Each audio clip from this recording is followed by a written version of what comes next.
Ladies and gentlemen, welcome back. My name's Jeremy Champa. We're going to be looking at the October 2020 SAT, the reading section, first passage. So let's jump right in. We're going to start with the initial skim, so you can skip these first couple minutes if you're just looking for explanations to the answers. But it's always good to kind of walk through how to start passages. So we always read the introduction, which says this passage is adapted from Meg Wolitzer, The Wife, originally published in 2003. The narrator, a student at Smith College, a women's college, is enrolled in a creative writing class in the 1950s. So we already know some things. We know there's a creative writing class. We know the narrator is in college and it's the 50s. So that's a lot of information in a short amount of time, and that's what we're looking for. We're looking to get a gist of the passage without having to understand and read every single line. So now we're going to start at the beginning. We're going to read the beginnings and ends of paragraphs and try to skip details. So, write what you know, Professor Castleman advised as he sent us off to complete the writing assignment. That night, after dinner, shepherd's pie, I remember, for I sat there looking at it and trying to describe it to myself in a writerly fashion, though the best I could come up with was, pathetically, a roof of mashed potatoes spread thickly atop a squat house of meat. I climbed to the upper reaches of the Nielsen Library. And then I'm starting to notice that the next couple lines are about details, and I'll skip those and go to the end of the paragraph. I wondered if anyone would ever again open any of these books again, or whether they'd remain shut for eternity, like some spell-fastened door in a fairy tale. So far, we get this sense that this person is sort of struggling or, struggling with writing and wondering about whether it's whether writing is something worth doing because the books just maybe remain shut. Is anyone even reading? Should I be the one to open them, to plant kisses on their frail, crisp pages and break the spell? Did it make sense to try and write? What if no one ever read what I wrote? Okay, so I'm getting the gist of it. In the end of the paragraph, I would start jumping in, except those look like details, the rumble and the scrape of chair legs. Okay, we get all that. Details. We'll come back to it if it's necessary. Beginning of the next paragraph. For a while, I stayed there and tried to imagine what it was I actually knew. Sorry, so you can see where I just read these lines right here. I'd seen almost nothing of the world. A trip to Rome, Florence. Okay, so we're getting into details again, and so I'm going to skip down, end of the paragraph. At Smith, girls surrounded me, the equivalent of those American tourists. Girls in groups were as safe as shepherd's pie. So again, we have this person kind of feeling like they haven't had much experience. Next paragraph. Now, I sat in the upper part of the library, freezing cold but not minding, and finally I made myself begin to write something. Without censoring or condemning. Okay, so she's writing. End of the paragraph, again, looks like details that I don't really understand or know what they're about, and it doesn't matter. Next paragraph. When I was done, I sat for a long time. Make sure that you can see that. When I was done, I sat for a long time at the Carrel, thinking of Professor J. Castleman and how he looked in class with his eyes closed. End of the paragraph. Maybe that was what it was like to be a writer. Even with the eyes closed, you could see. Okay, so she's again sort of reflecting on what it would mean to be a writer. During his office hours the following week, sitting on the bench in the hallway, I waited with nearly rabid anticipation. Someone was already in there. Okay, I'll go down to the end. From within the office, I could see Castleman at his desk. His jacket was off, and he was in his shirt sleeves and tie. Well, hello there, Miss Ames, he said, finally realizing I was there. Hello, Professor Castleman, I said, and sat across from him in the wooden chair. I'll just go to the end here. So, your story. He looked at it serenely. There were almost no markings on it, no red pen hieroglyphics. I've read this twice, he said, and frankly, both times I found it to be wonderful. Okay, so we see some success that this person has as a writer.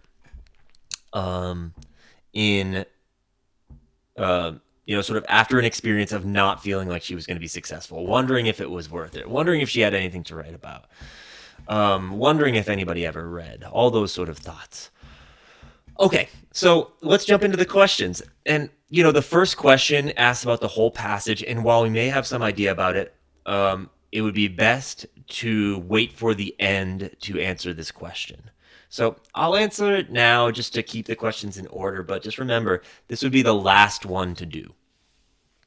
And it's the one for which like specific evidence is maybe the least actionable. It's hard to figure out what to do on these questions other than maybe read the beginnings and ends of passages, but particularly in these stories, there's not like a thesis and a conclusion like there is in an essay. So we don't really have much to go off of except having read the passage. So typically I would advise wait till you've answered 9 other questions, come back and do the broad questions at the beginning. So, I mean, I might just put in my own words first. It's about someone like doing a writing project, wondering about it, and then having success at the end. And let's see, succeeds in conveying her experience in an authentic way. I mean, that's probably right. She's not recognizing the need for intellectual exchanges. There's not a variety of different challenges going on. And she's not searching for an audience. So I don't really feel like, based on my skim, I know that this is right, but I know that the other ones seem even more wrong. And, there are some lines that speak to this. I mean, she does succeed. We see that at the end. And her experience in an authentic way, we didn't skim it this time, or we didn't read it in the skim. But, in your search for other information, you might go further into this paragraph in which she says, sort of right after we stopped, without censoring it or condemning it for being trivial or narrow or simply poorly constructed, I wrote about the impenetrable walls of femaleness that formed my life. This apparently was what I knew. Right, so that sounds like conveying her own experiences in an authentic way. Okay, so let's keep going here. Number 2. Now, most questions other than the broadest and vaguest questions at the beginning will be in chronological order, and this one is.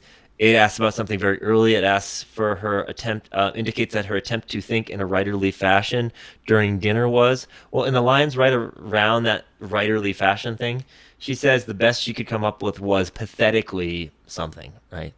So her attempt to think in this way was pathetic, or in other words, pitifully inadequate.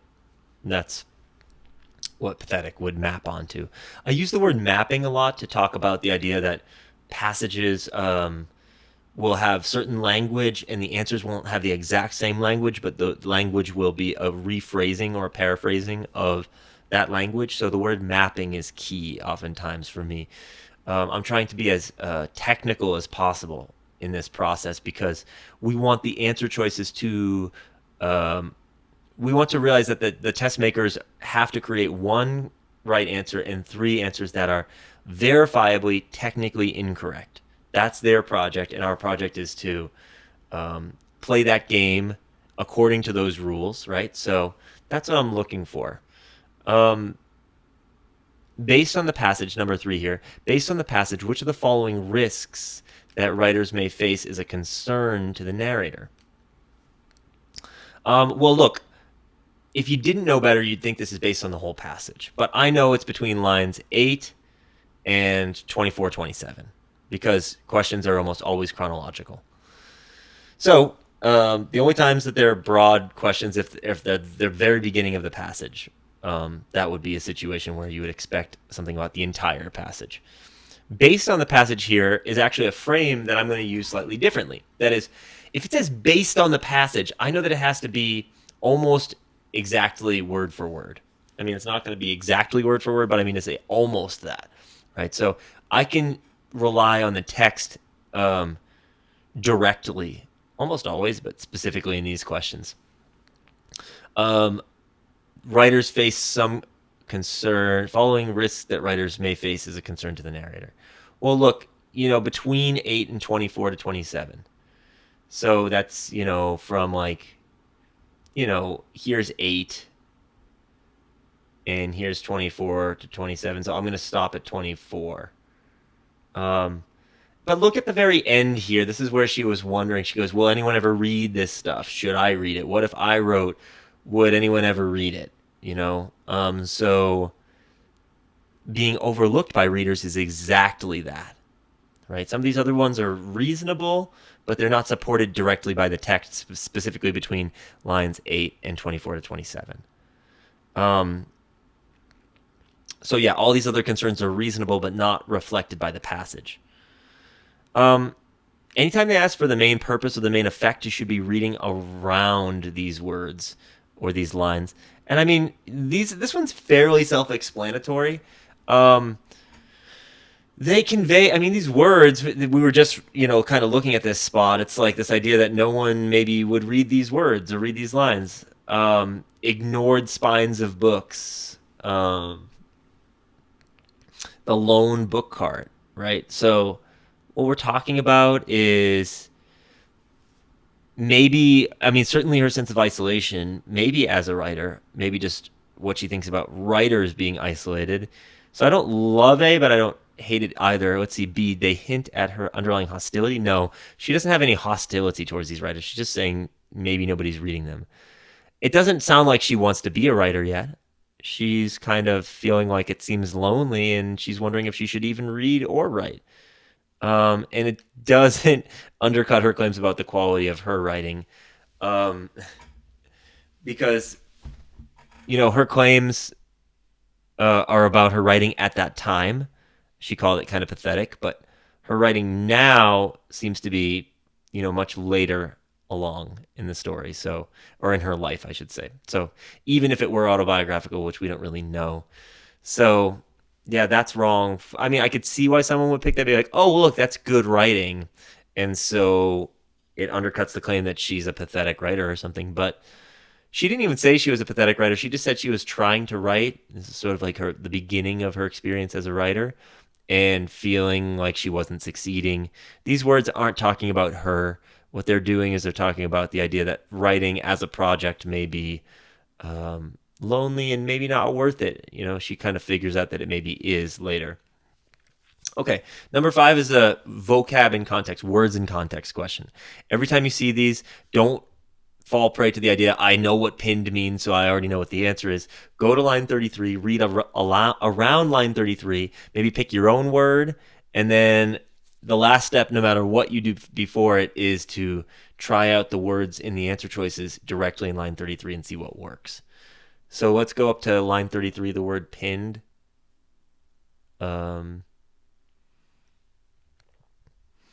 So she's talking about having gone to Rome and Florence with her parents, and she hadn't seen much of the world. So even though she'd been there, she had spent it in the protection of good hotels and pinned behind the green glass windows of tour buses. So pinned here sort of means like trapped, or sort of walled off from the experiences.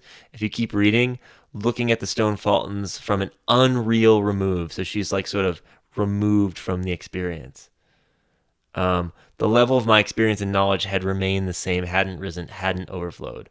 So she's just feeling like her experience in Rome and Florence wasn't really an authentic experience. So pinned here means sort of like detached, not attached, confined, sort of walled off from was what I said, right? Now, if that's perfect, on line 33, confined should replace the word pinned just right. Let's see. Confined behind the green glass windows. Yes, that works perfectly. So that's the right answer. Okay, next one. The narrator suggests that her college classmates resemble the American tourists in which way? Okay, so again with the chronology thing, her classmates resemble the American tourists in which way? So somewhere before line 52, hopefully, and after the lines 33, that area that we were just reading. So let's see where she talks about her classmates. I mean, she does sort of mention this thing that we had read down here.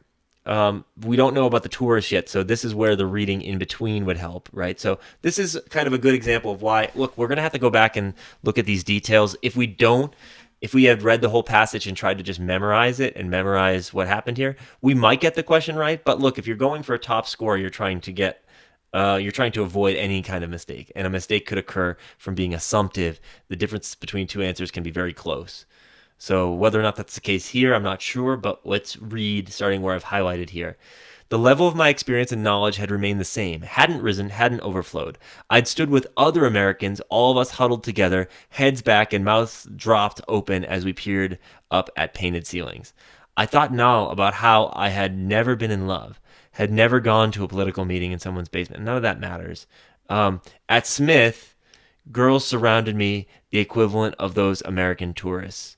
Girls in groups were safe as shepherd's pie. So she's saying this is sort of like, even though she was at some beautiful spot, she wasn't having experience because she was in these groups of tourists, and now she feels like she's sort of safe in not having experiences because she's in this group of girls in college.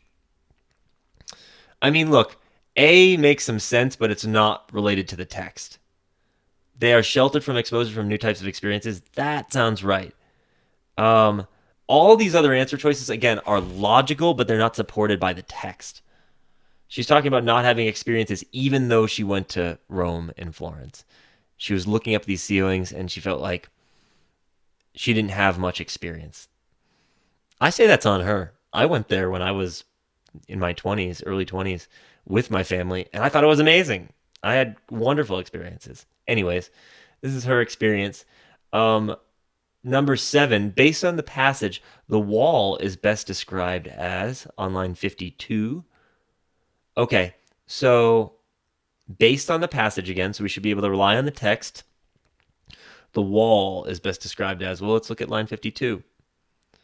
I'll read just a little bit above. Without censoring it or condemning it for being trivial or narrow or simply poorly constructed, I wrote about the impenetrable wall of femaleness that formed my life. This, apparently, was what I knew. And I don't know what she means by wall yet, except I think it's kind of related to this idea that she was like sort of behind the glass, that she wasn't having experiences, that she felt like sort of like separate from these experiences. So I wrote about 3 different perfumes that could be smelled everywhere on campus and about the sound of 600 female voices rising up together at the convocation to sing whatever that is, Gaudiamus Ignitor. I'm not going to try anymore. Okay. So, what is this wall? It's like the fact that she's isolated, a protective boundary that insulates the narrator from severe criticism. Everything sounds great there except the end. I don't think it's about severe criticism. So that's a great example of an answer choice where like the first half is great and the second half is wrong. So that first half looks good, but it's still wrong. A formidable barrier, sure, that must be overcome in order for one to succeed. Again, I don't think it's about success. It's about sort of safety and protection that prohibits experience. It's not about the consequences of failure. It's the same mistake. An inescapable constraint that encourages students' social conformity. Think about all the girls rising up at once. That sounds right. I don't love it, but the inescapable constraint part, I don't really get, but let me see if I can. I mean, that's definitely the right answer. She said impenetrable. So that's how it maps on to this answer choice. Impenetrable, inescapable, wall, constraint. Encourages students' conformity. That was the girls rising up and singing as one, sort of together. So, nice. The mapping thing, I think, really helped me in that case. I can't remember if I mentioned mapping, but mapping is the idea that we're going to use the smaller sort of phrases within an answer choice and map it onto the smaller phrases in the text. So inescapable, we mapped on. Social conformity, we mapped on. Those were ways that we could say that answer choice. All the different parts of it work, right? So that was number 7. Number 8's interesting because it's a standalone evidence, which I've been seeing more of these lately, but generally speaking, evidence goes with the previous question. That's not the case on number 8. She idealizes him. Well, okay, look, I'm going to use chronology to help me here. Like, it should be before number 10, so it's probably not C or D for number 8, because those would be after all of the answer choices in numbers 9 and 10. 9 and 10 is an evidence set. So for that reason, I'm looking at A and B, 64 to 65, 78 to 80. And what I'm looking for is is she even talking about Castleman? And then secondly, is she idealizing him? 64 and then 78. Let's see.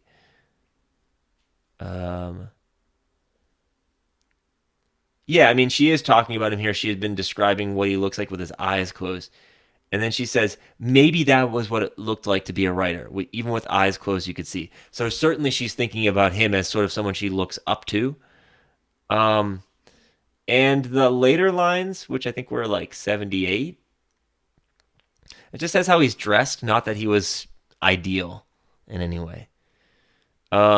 Just the way he was dressed. And if it said something about like dressed spectacularly, then maybe that would be the right answer. But it's got to be 64, 65, because that's where she idealizes him as this person who can see even with his eyes closed as a writer, right? Okay, and then 9 and 10 is an evidence set. So we haven't talked about evidence sets yet. The way we do evidence sets is we want to take the question and then the evidence together. And then we go back and answer the answers to 9 after. So it's question in 9, evidence in 10, back to answers in 9. That's the order. That's because you don't want to make up your mind about the answer before you've even looked at the evidence. It doesn't make any sense to do. I mean, we could also say, oh, we can't. The chronology is such that number 8 was 64, 65. All of these are after that, so I can't cross off any answers. The narrator feels indignant while waiting outside Professor Castleman's office, primarily because we have to know what this word means a little bit here. But even if we don't, I'm not going to give it up yet. Let's see if we can do it without that. So why does she have a certain feeling? I know it's harder without knowing the word indignant, but I don't want to give up on that yet. Why does she feel some way outside of the professor's office? So 66 to 68 and 68 to 71, those are right next to each other. So let's grab them both. Look, rabid anticipation. So if you didn't know what indignant meant, maybe you would think that works, but it doesn't tell us why, right? So we can't pick that as evidence, I don't think, because it doesn't tell us why she's feeling some certain way. Someone was already in there. I could hear the dueling murmurs of a male voice and a female one, punctuated by an occasional shriek of female hilarity, all of which increased my annoyance. So let's see, is that where it ends? Oh my god, the skimming, the scrolling monster. Sorry, my computer is acting up a little bit here. Let me get back to where we were. Look, those lines, again, don't really tell us why she feels a certain way. It just says that maybe this like shriek of female annoyance or hilarity, right? And it was annoying to her. Look, this looks okay here, so I'm not picking this yet, but like if they're like laughing and stuff, maybe it's frivolous. Let's look at 73 to 78. Again, it really helps to know what indignant means. Finally, the door opened, and Abigail Brunner, one of the other students from the class, emerged holding her tedious story about her grandmother's recent death from double pneumonia, which she had been reworking pointlessly since the first day of class. Okay. Those lines, if we know what the word indignant means, are kind of pretty related. At least says like why she's annoyed. So I don't know if that matches an answer, though. Disapproves of the topic of the story. I don't think she's saying that the topic is bad. I think she just thinks that Abigail is stupid. So I don't like D, and for that reason, I don't think I can pick that evidence set. That's the answer that would go with that evidence. But I don't think that that's why she feels indignant waiting outside there. She does not like, oh, I don't care about double pneumonia. She just doesn't like Abigail. So the topic of the story is the problem with that answer. Let's look at 81 to 82. No, he says, well, hello there, Miss Ames, finally realizing I was there. So that's not why she feels indignant. He's not deliberately ignoring her because we just found out that he's just realizing that she's there. And look, I can actually get rid of some answers here now that I'm not even sure what the perfect evidence is yet, but having looked at the evidence, It's not that he's deliberately ignoring her. We already crossed off D. I don't think it's about the slowness of the work. It's definitely the frivolity going on inside. And so I think the only lines that speak to the frivolity is this like laughter line, 68 to 71. So 10 is going to be B and 9 is going to be, C. So let me go back and map it just so you can see this last step of mapping. The apparent frivolity of the meeting going on inside. By the way, indignant means sort of like, sort of a little bit angry, feeling slighted and mad, upset. It's in that realm. So 68 to 71. Sorry, my scrolling is just way off today. Dueling murmurs. Okay, so look. I think the next lines are even more helpful. But like an occasional shriek of female hilarity. Look at the next lines. Was there a party going on? Were drinks being served and damp little sandwiches? So that kind of shows that she's annoyed by the laughter and stuff. She's there because she wants to know if her paper was any good. Right? Rabid anticipation, it says before.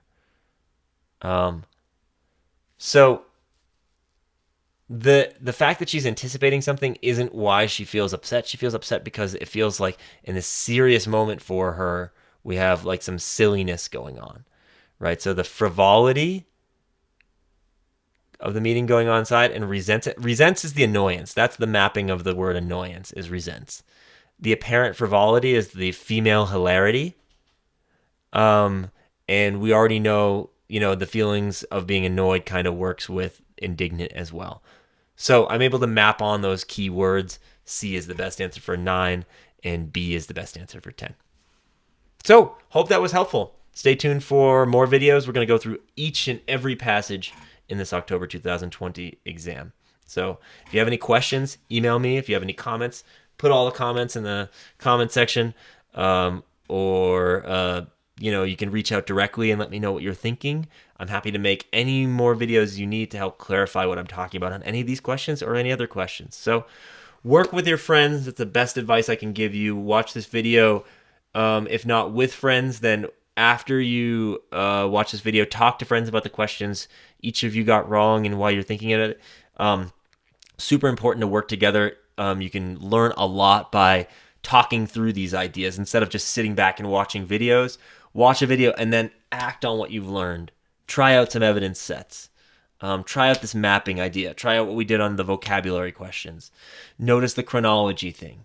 Right? Work with other people because if you say these things out loud to somebody else and work on questions, you're going to feel that much better when you're sitting on test day by yourself. You'll have sort of solidified these ideas and not just watched them. You've acted on them in the world. So hopefully that's helpful. Get in touch if you want to. And if not, happy studying. Take care.